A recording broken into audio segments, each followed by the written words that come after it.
যুক্তরাজ্যের লন্ডন ক্লিনিকে চিকিৎসাধীন মা খালেদা জিয়ার সুস্থতার জন্য দোয়া চেয়েছেন ছেলে তারেক রহমান।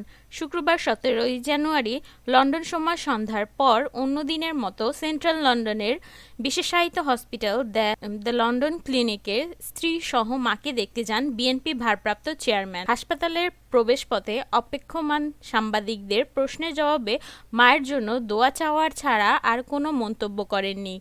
তিনি বলেন, দেশবাসীর কাছে এটাই বলবো, সন্তান হিসেবে ওনার জন্য দোয়া চাই। আমরা তো চাই যে আপনারা একটু কথা বলেন মিডিয়ার সামনে। আচ্ছা, এখন যদি একটু বলতে চান আর যে দেশবাসী উদ্দেশ্যে কিছু বলতে চান আর কি, এটাই। ভাবছি হ্যাঁ, মায়ের কথা যখন বললেন, স্বাভাবিক দেশবাসীর কাছে তো একটাই বলবো, উনি দেশের নেত্রী, কাজেই দেশবাসীর কাছে অনুরোধ জানাবো সন্তান হিসেবে ওনার জন্য দোয়া করার জন্য। আজকে তো মেডিকেল বোর্ড বসবেন, সেটা আপনার জানেন, আপনারা যাচ্ছেন। ধন্যবাদ। ইনশাআল্লাহ। প্রতিদিনের নিত্য নতুন খবর পেতে আমাদের বাংলা বুলেটিন চ্যানেলটি সাবস্ক্রাইব করুন।